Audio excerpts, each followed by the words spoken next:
ವ್ಯಾಸ ಅಂದ್ರೆ ಒಂದು ಸೆಕೆಂಡ್ ಇಲ್ಲಿ ಆಂಜನೇಯ ದೇವಸ್ಥಾನ ಅಂತ ಇತ್ತು ಇಲ್ಲಿ. ಒಂದು ನಿಮಿಷ ಫಸ್ಟ್ ಈಗ ರೆಕಾರ್ಡ್ ಆಗ್ತದೆ ನೋಡಿ ಸರ್. ಹಾಂ ಫಸ್ಟ್ ಯಾವ ತಾಲೂಕು, ಊರ ಹೆಸರು, ಇಂಥ ದೇವ್ರ ಹೆಸರು, ಆಮೇಲೆ ಹೇಳಿ. ಹಾಂ ಹೇಳಿ. ಹೊಳಲ್ಕೆರೆ ತಾಲೂಕು, ಚಿತ್ರದುರ್ಗ ಜಿಲ್ಲೆ, ಲೋಕದೊಳಲು ಗ್ರಾಮದ ಅನಾದಿಯಿಂದ ಇಲ್ಲಿ ನೆಲೆಗೊಂಡಿರುವ ಶ್ರೀ ದೊಡ್ಡವಟ್ಟೆ ಲಕ್ಷ್ಮೀರಂಗನಾಥ ಸ್ವಾಮಿ ಎಷ್ಟನೇ ಶತಮಾನ ಅಂತ ಕೇಳ್ಬೋದಾ?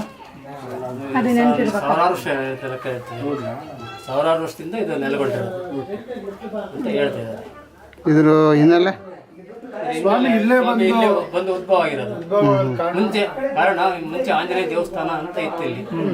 ಆಂಜನೇಯ ನಾವು ಇದ್ದಾಗ ಈ ಸ್ವಾಮಿ ಬಂದು ಲೋಕ ಸಂಚಾರಿಯಾಗಿ ಬಂದು ನಮ್ಗೆ ಸ್ವಲ್ಪ ಶಂಕು ಜಾಗಟೆ ಇಟ್ಕೊಳಕ್ಕೆ ಜಾಗ ಕೊಡೋದು ಕೇಳ್ತಾರೆ. ಅವಾಗಿಲ್ಲಪ್ಪ, ನನಗೆ ಸ್ವಲ್ಪ ಶಂಕು ಜಾಗಟೆ ಅಂದ್ರೆ ಇಟ್ಕೊಳಕ್ಕೆ ಜಾಗ ಕೊಡು ಅಂತ ಕೇಳಿದಾಗ ಶಂಕು ಜಾಗಟೆ ಇಟ್ಕೊಳಕ್ಕೆ ಸ್ವಲ್ಪ ಸ್ಥಳ ಕೊಡ್ತು ಆಂಜನೇಯ. ಕೊಡ್ತು ಸ್ವಾಮಿ ಶಂಕು ಜಾಗಟೆ ಕೊಡ್ತಾ ಸ್ವಲ್ಪ ಕುಂತ್ಕೊಳಕ್ಕೆ ಅಂತ ಕುಂತ್ಕೊಂಡು ಹಿಂದಕ್ಕೆ ಹೋದ್ರು ಸ್ವಾಮಿ ಹಿಂದಕ್ಕೆ ಹೋಗ್ಬಿಟ್ಟು ಏನ್ ಮಾಡಿದ್ರು, ಅದನ್ನ ಕಾಲಲ್ಲಿ ಒದ್ರು ಅಂತ ಹೇಳ್ತಿದ್ದಾರೆ. ಆ ಕಾಲಲ್ಲಿ ಒದ್ದುದ್ರಿಂದ ಕೆಳಗಡೆ ಹೋಗಿ ಅಲ್ಲಿ ಆಂಜನೇಯ ಸ್ವಾಮಿ ಈ ಸ್ವಾಮಿ ತಿರ್ಕೊಂಡೆ ನಿಂತಿದೆ, ಮುಖ ನೋಡ್ಕೊಂಡು.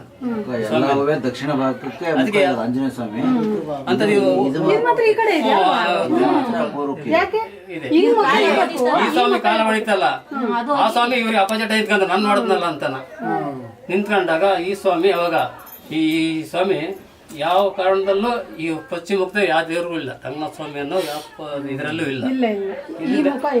ಈ ಪೂರ್ವಾಭಿಮುಖವಾಗೇ ಇರಬೇಕು. ಪಶ್ಚಿಮ ಮುಖದಲ್ಲಿ ಇರೋದು ಇದೊಂದೇನೆ. ಎಲ್ಲ ಹಿಂದಿನ ಪೂರ್ವಿಕರೆಲ್ಲ ಹೇಳ್ತಿದ್ದಾರೆ ಆ ಥರ ಇದೆಲ್ಲ ನಡ್ಕೊಂತಿದೆ.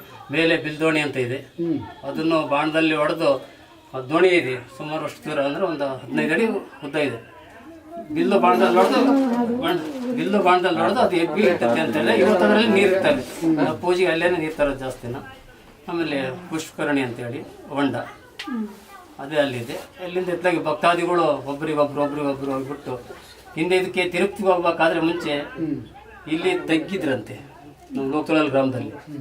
ಅವಾಗ ಅಲ್ಲಿ ಹೋಗಲಾರ್ದ ಕೆಲವರು ಏನ್ ಮಾಡಿದ್ರು, ಇದನ್ನೇ ತಿರುಪತಿ ತಿಮ್ಮಪ್ಪ ಅಂತ ಹೇಳ್ಕೊಂಡು, ರಂಗನಾಥ ಸ್ವಾಮಿ ಅಂತ ಹೇಳ್ಕೊಂಡು ಇಲ್ಲಿ ಎಷ್ಟೋ ಜನ ಭಕ್ತರು ಅವಾಗ ತಿರುಪತಿಗೆ ಏನ್ ನಡ್ಕೊಂತಾರೋ ಇವತ್ತು ಆ ಜನನು ಇಲ್ಲಿ ನಡ್ಕೊಂತಿದ್ದಾರೆ.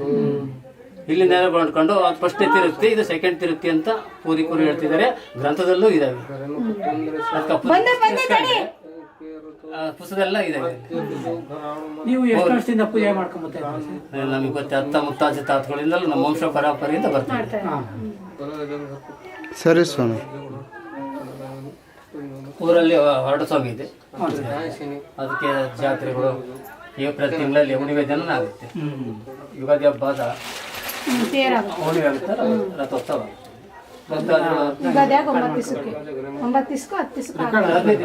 ಹುಣ್ಣಿಮೆ ದಿನ ರಥೋತ್ಸವ.